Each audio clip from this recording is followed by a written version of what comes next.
back. WNST, Towson, Baltimore, and Baltimore Positive. The Maryland Crab Cake Tour is back out on the road. We had a postponement at G&A Coney Island Hot Dog, moved to May. We'll be good with that, but we are going to be at Conrad's on Wednesday, the 27th, at Perry Hall. A lot of locations with Conrad's. I have not been to the Perry Hall location. We're looking forward to setting up there. We're going to have some great conversations, some old friends and new, including my friend Rob Santoni from our friends at Wise Markets, who just completed the Boston Marathon. Even though he had a cramp at the 22nd mile, we'll have him on the program on Wednesday. Don, it's been a little while since you and I have had a crab cake together. It's been a couple weeks, if not a couple months now, since we were El Guapo getting together. We're doing more Zoomers here. I'm getting back out on the road. We are really into campaign season now, right? Like having a lot of candidates on in a lot of different ways. And the first thing I want to say, let you tell everybody about this, because this is where you come in, vote, vote, vote. We actually have an election day now. Like we have a North Star in July, right? Absolutely. As we as we talk elections, and we've said all along, we're going to have all the candidates on. We're going to encourage our listeners to get involved, pick the candidate of your choice, work hard for them. That's what democracy is all about. But the primary is now etched in stone as we get to welcome our guests. It is July the 19th. And I want to remind people there'll be early voting from July the 7th through July the 14th. But here's the really important date that folks need to write down. July the 12th will be the last date that you can request a mail-in ballot. So we know that since the primary is in this odd month of July, many people will be voting by mail. So if you want to vote by mail in Maryland, you must get that request in by July the 12th. So with that, write all those dates down. And with that, we are delighted to welcome the Lieutenant Governor candidate for Tom Perez's candidacy for governor, former Baltimore City Councilwoman Shannon Sneed. Shannon, welcome to Baltimore Positive. Thank you. Thank you for having me back. I think I was on when I was running for City Council President. I had to Google that one. I looked that one up. I don't think of you as I think of you as a journalist. Still, to this day, I still think of you as a real journalist, I feel that way at times when I'm like digging into stuff. I'm like, nope, wait, let me find out. Let me see what's going on here. Let me read it for myself. Well, this is where I would jump in on all of this, because I think Winston Churchill was a journalist, amongst many other things in his life, and many people that wanted to be journalists but went on to other things. How does it serve you to do this, to seek truth in all of this? Because I have found it to be foundational for me that I worked at a newspaper when I was 15 years old and had a notebook and ask who, what, when, or why, and put the stink eye up for bull crap. And I have that it's why I'm still here doing what I'm doing. I would think it's part of your journey you take with you. Exactly. So I never even considered politics back in the day. My thing, I wanted to become a journalist because I wanted to tell the story and I wanted to advocate for people. Like I wanted to fix it, and I felt like putting the stories on television so millions could see it and hear it, we could make a change that way. But I got Jane Miller on it, she'll fix it, right? Exactly. The highest paid, woman who makes more than I think anybody in the field. We know that as journalists. Like I didn't know that. I would have had her buy me the crab cake if I would have known. Hopefully she won't get me, but I mean, we know that as journalists, right? When I was coming out of school, it was like, you wanted to work at WJZ because you wanted to get to the top of the hill. That's where Oprah came from. And you also wanted to pay that Jane Miller is getting at BAL. So, but Jane, I'll say this with Jane. I can't say this about Chris Davis or some others. We'll find out, but she earns her dough. We had her on. She is the best. And she is the best. Well, and I think that's for all of us, and for where you wanted to be and where you wound up. This is even a different trail. And I think we find you here at this place where, the city, obviously no better way to help the city than to be down in Annapolis at the state level. And we've talked to Larry Hogan about that and talked to all the candidates about that. In doing this, in making this decision, you want to be part of this with Tom. And I had a crab cake at Fadley's last year with Tom. And so some thoughts about the last 6 months of your life, because it's been different, right? So I've only been in for 2 months. I haven't been in that long. And so I like to tell people, because I picked Tom before he actually picked me. Tom was in Baltimore City. He had a meet and greet with some business women in the city. And these women were like throwing out some hard questions. And Tom did not deviate from the questions. And I admired when he didn't know something, he said it. Listen, these were women who were business owners who have struggled during COVID. And so he didn't get up there and pretend and try to pull pie out the sky and tell these women anything. But he listened, he answered the questions, and he pulled back and said, I don't know it, when he didn't know something. I said, that's my guy. That's who I want in Annapolis advocating for me, because that means he'll work hard for me. And then he'll put smart people around him when he doesn't know something. And I've been listening to these candidates, and this is before I even got in.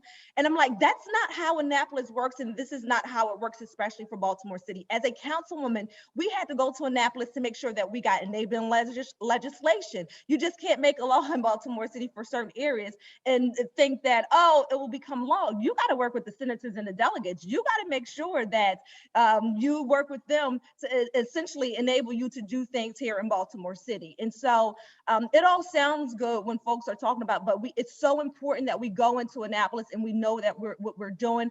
We know where the bathrooms are, is what I've been saying. And so Tom and I can definitely from day one walk in and know where the bathrooms are and work with folks on both sides of the aisles, because we've done that. I've done that as a councilwoman, done that as a journalist, going down to Annapolis to set up in the little booth or to shadow, the Pat Warrens of the world. Like, we know that world. And so I know both sides of it. And so that's what I'm happy to always advocate for the folks who are in Maryland, because I know that we deserve the best, and Maryland's a great state to live in. Shannon, as you get out and about, you were city council person, you've seen it from the other side of the camera, but now you are out traveling the state. And as you travel the state, one of the things that Nestor and I are asking every candidate who comes on is, what are you learning from the voters? Who are Marylanders, and what do they care about? So it's so funny. I was having this conversation this morning. And so no matter where we go, education, people talk about it, that they put their kids through school, or they're paying taxes and they don't have any kids in the school. And then another thing that always comes up is crime. Crime has come up, no matter where we are, it has come up. Jobs come up, like businesses, like I want to make sure that, I'm not being hit hard with business owners with different taxes, and then other folks, like, I just want to make sure that businesses come so we can have jobs. So I feel like those are the top three. And so though we like to put the spotlight on Baltimore City when it comes to crime, but people in Montgomery County are concerned about crime as well. People in the Eastern Shore are concerned about crime as well. And sometimes it always does go back to Baltimore, because they understand that Baltimore is the hub. And so they're like, we want to get Baltimore, we want to help get Baltimore, the crime under control, because we love the harbor, we love coming in for crab cakes, and it's a day trip for many people across the state. And so it's like a good thing that we're all in this together. No one is being left behind. And that's really what Tom is all about, bringing everyone to the table to make sure that our people who live here are well represented, and that we can talk about all the assets that we have and work on the areas that need some improvement. Well, let's drill down a little bit on a couple of those issues. Let's take crime, because I think Nestor and I now, after 4 years of doing this show, agree it's front and center. Everybody's. Well, it's not often that the politician brings it up before we do, right? Like, you threw it out. It's the elephant. It leads the parade, and if you don't bring it up, we will, right? But he said, what are people talking about? That was the question. And again, that's what people are talking about all throughout. They see it, they want it addressed, and so. So the question becomes that we hear from folks is, can a governor and lieutenant governor, can a team in Annapolis make a difference on crime, or is it all just talk? So for those folks listening in and getting to know you and getting to know Tom, what will your administration do to address crime, not only around the state, but clearly what's on everyone's mind in Baltimore City.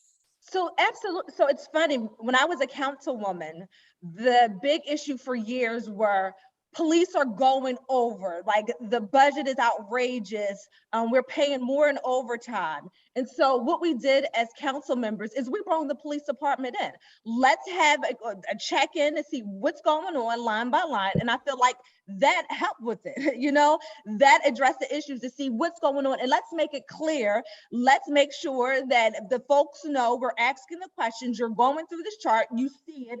The public can come as well, and they see it and can sit in the audience and ask questions as well. Like, listen, that's what we want. How do you address the issue? You got to bring it in the forefront, and you got to go line by line to see what's really going on. And so as a lieutenant governor, I want to make sure that we're having those conversations as well. What is the problem? What is the root of the problem? How do we get to it? And so that's making sure that everyone plays a role. When we talk about parole and probation, when you hear it's over that it's underfunded, when you hear that we don't have enough people, making sure that folks are doing the right thing, keeping folks accountable, it all, to me, it starts there as well. And so absolutely the governor and lieutenant governor play a role because we're partners in this. We want to make sure that we're not losing population anywhere. And so getting crime under control anywhere that it happens, we got to be a part of it. We got to be partners with our county executives. We got to be partners with our mayor as well. And that's, to me, the only way. Parole and probation, addressing the issues, bringing people in, and thank goodness that they are finally meeting all across the board and everyone's at the table and having those conversations. But our Mayor Brandon Scott had said that a long time ago. And the governor did say, no, we don't want to bring that back. But finally they did. So I'm just happy that as a Baltimore City resident, that this is finally on the agenda where people are really taking it serious and everyone is at the table. So that's the start. It's interesting.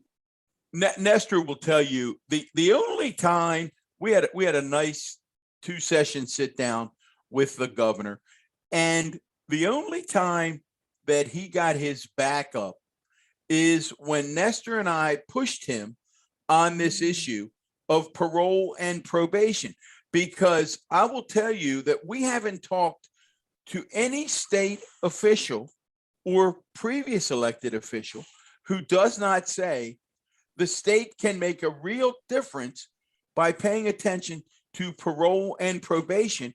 And the current administration seems to have just let that fall by the wayside.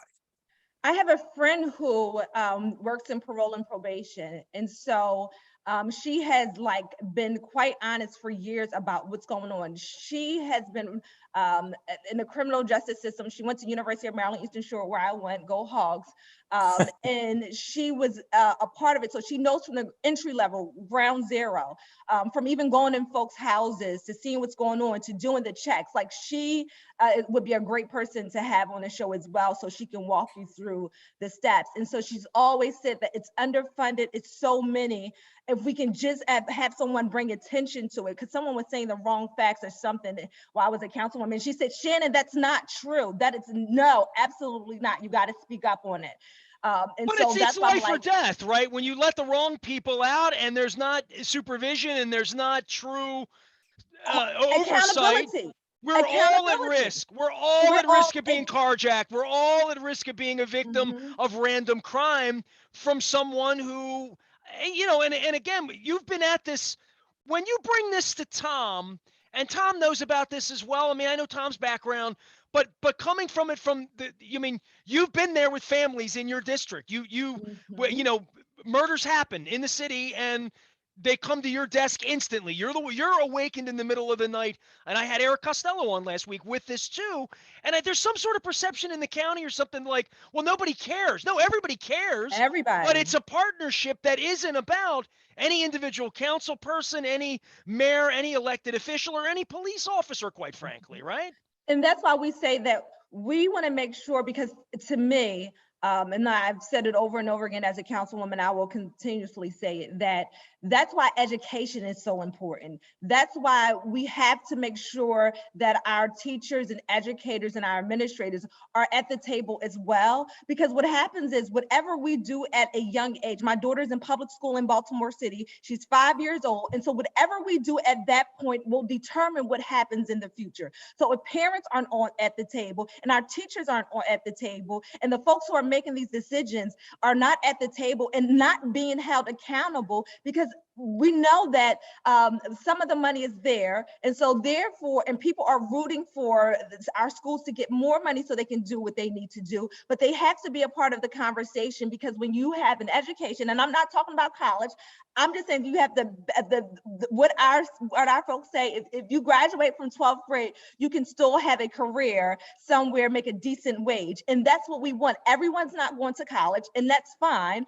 but we want to make sure that folks, as my mom could say, can take care of themselves. I used to say, Mom, when I become an adult, what do you want me to buy? And my mom said, just take care of yourself, Shannon. Take care Like, of yourself. that's what it is. Be a good citizen and take care of yourself, because I can take care of myself. And I got it. I have a 5-year-old. I understand. I just want you to be able to provide for yourself. And so I want to give you all the tools to make sure that you can do it. And so we cannot leave education off the table. Shannon, go ahead, Don.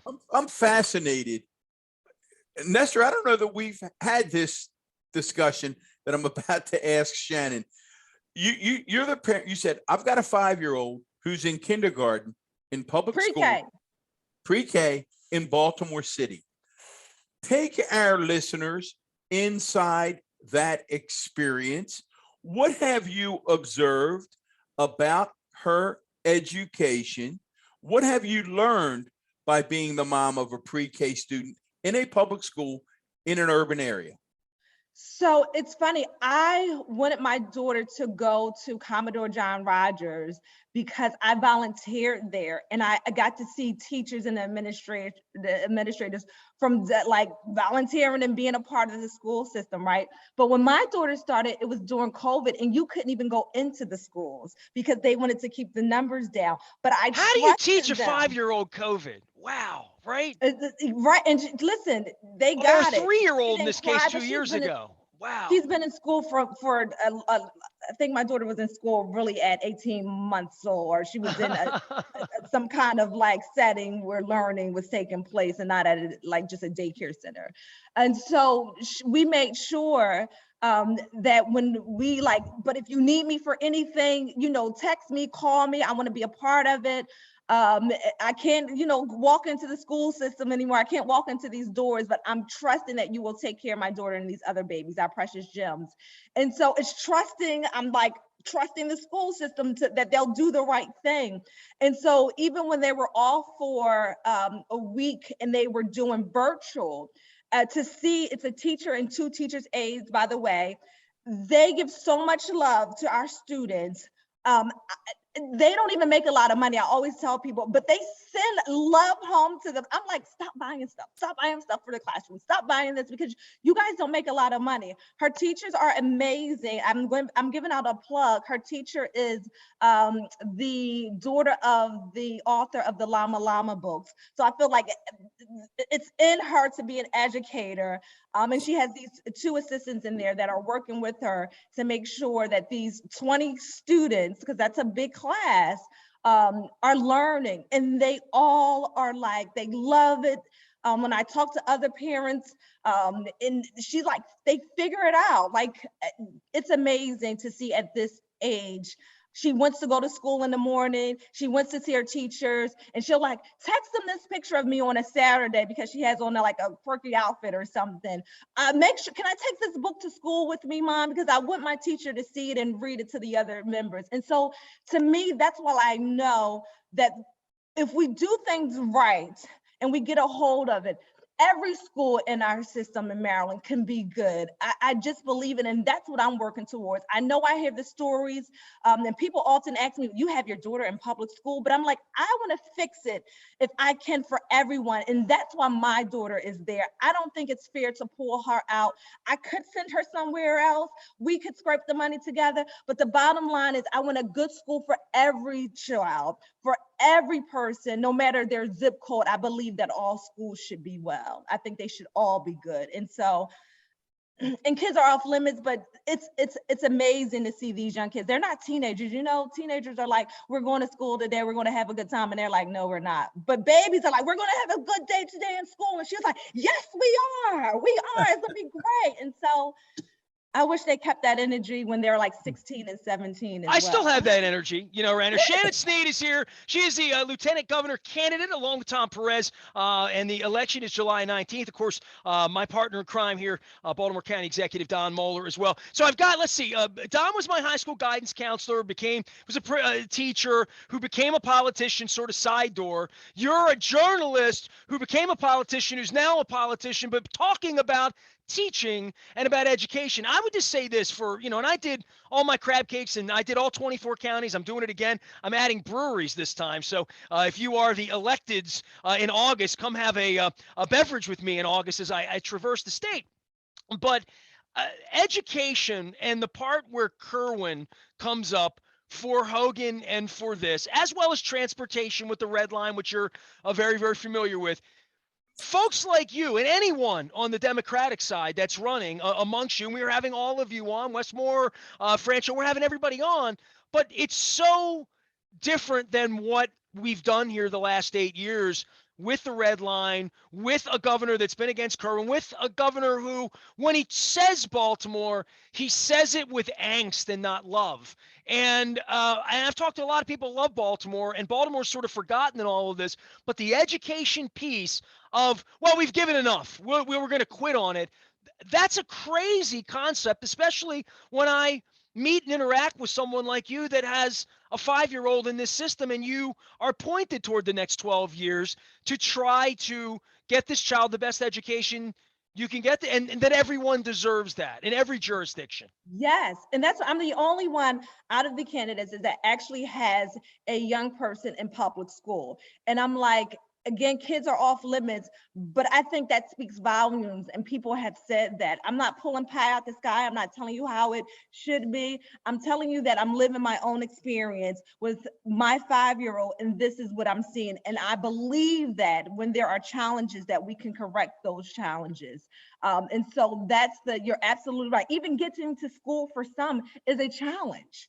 When we think about transportation, and we already know that it's a challenge for folks on the west side to get to the east side, to get to some of the greatest jobs, the high paying jobs at the port, because you got to be there and on that boat at 6 o'clock in the morning. But there are no buses unless you leave 3 or 4 hours early to get there. And you're right, to have a governor to just split us up and to put us against each other is something that I am not for. I'm told you, I'm a graduate of University of Maryland, Eastern Shore. I know what the shore is like. I know that Somerset County is one of the poorest counties. So that's what I'm saying. If you fix certain things like education, transportation across the state, it makes it better for everyone. You fix poverty issues in the Eastern Shore, you could fix them in Baltimore City too, because it's the policy, and it's no one fix. That's the thing.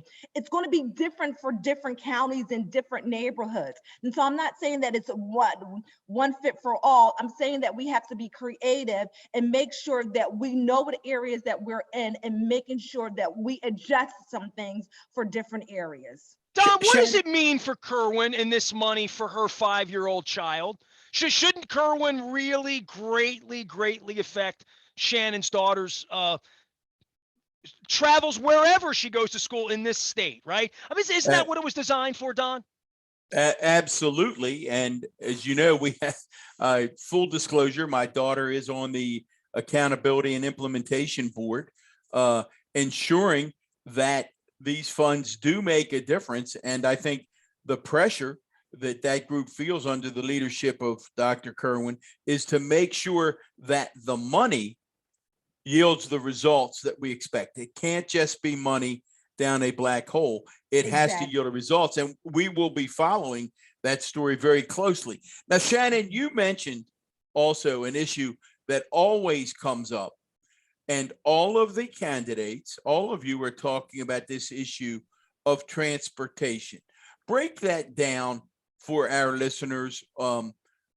Again, anybody listening to the show know that Nestor and I were extremely frustrated, 8 years ago, 9 years ago, when Governor Hogan, just with a stroke of a pen, eliminated the red line. But transportation is partly the red line, but it's bigger than that. Talk about your administration and your commitment to transportation. It's also buses running on time. It's making sure that mobility is there for the folks who don't have cars, that are have some health issues that depend on them, to get them to doctor's appointments on time, or to the store on time, to church on time on Sundays. Folks who are sitting around waiting for them to pick them back up again, like all that plays into our transportation system. It is just not the red line. It's buses, mobility. It's all of the above. It's getting kids to school too. You And as it getting our relates to children to education. school. Yes. We sat with Don and I were struck when we sat with Brandon Scott down at Fadley's when he was early part of him running. We asked him about what he knew of Lexington Market. He said he spent time there every single day of his life because it was a 2-hour drive both ways. And we couldn't believe as a 15-year-old kid, this is the kind of kid that would run for mayor. But these are the challenges every child in the city faces in regard to getting to school. We say that even for, I give a good example because we're running so we can be governor and lieutenant governor. There are students all over the state who don't have the opportunity and want to work in Annapolis because they can't get there. They want to be pages. Imagine the opportunity they would have of just learning from being in those offices, from walking those halls, but they can't get there. There's a young student a number of years ago who was able to be a page, and they went on the weekends came. They wanted him to come for something and he couldn't get there. I was like, no, we're gonna have you there. I think I called, at the time it was Delegate Corey McCray, and said, can he ride with you there? It's a weekend, you're already gonna be there. Can he go with you? Listen, it's what we have to do, but we shouldn't have to do that. Our students, no matter where they are, if they want to be down there, they should be able to be down there and to volunteer, to intern, and to be pages and anything else in our state house, but they can't get there. Shannon, this is and you're gracious with your time, and we promised your team we'd have you out of here in a half an hour or so.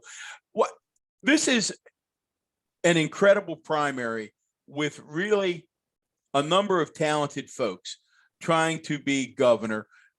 People have real hard choices to make in this race. How do you and Tom Perez win this race? How do you come out of this crowded field standing on July the 20th? I'm telling you, so this extra time really helped us. Like I said, I was like, Tom, you put me in so late when it was in June. I'm not going to have enough time. So I'm grateful that we do have, I know the other candidates don't want me to say that, but they want this to be over. But I'm like, thank goodness Tom put me and I have some extra time to get those votes. We are leaving nothing on the table. I am on the Eastern Shore. I am like heading to Frederick. We are everywhere. And normally Tom and I we're not together. We do divide and conquer. It's how we're doing this. With so many candidates, you are right, but people know that they can trust me. They know my history. Nothing is coming out new on me. They already know it. They know the work that I've done. They know the legislation that I've put in. And I've always just been 100% honest. When someone asks me something and I don't know it, I say I don't know it. When I say that we need to work on something, I'm like screaming it out. This is an issue. We need to work on it. I told Tom, like, listen, are you sure you want to have me on your ticket? Because when there's an issue, I do speak out. I'm like big time, and I rally the folks and let them know, like, this is not right. This is an issue. And so that is why I think we're resonating with people. It seems like the campaign and these campaigns have tiered out a bit much. Tom is at the top, and we're so thankful that his hard work and his history, people know it. They don't have to question it. They don't have to guess it. And so just leaving nothing for granted, leaving nothing on the table, our hard work and crisscrossing the state. We're picking up votes and we are getting our name out there. It helps that Tom is known nationally, so that helps as well. I'm going to be honest with you. And when people say who's in it, Tom is one of the names that comes up. So we're just thankful and happy about that. So we're just going to keep working hard, have us back on again, have Tom back on again. Invite us when you're, crisscross. Yeah, you want a crab cake. I mean, you know what? This Zoom thing's old. I'm done with this. We got to sit down, and I'm doing 31 breweries too, because man gets thirsty. Especially in summertime. And we have so many great breweries. It's there's a brewery everywhere. So I noticed. I noticed, and then now I'm like, well, maybe I should go in there next time. So that's what we're doing. Yes. So thanks for having me on. Thanks to the elected officials who already came out and supported us. We can't do this without a team of people, to our interns and volunteers and our staff members. That's really how we win this, Don, and we'll continue to do that to answer your question. All right, we got till July 19th. Don Moeller, former Baltimore County executive, riding shotgun as we always do in these Baltimore Positive Wise conversations. Shannon Sneed running for lieutenant governor on the ticket with Tom Perez. The election is July the 19th, the first but not the last. The Maryland Crab Cake Tour will be back out on the road, presented by the Maryland Lottery, along with our friends at Goodwill Industries, doing great things with jobs. We had John Baylog on this week talking about that and my spring cleaning, as well as our friends at Window Nation. I am Nestor. We are WNST, AM 1570, Towson, Baltimore, and we never stop talking the tough issues at BaltimorePositive.com.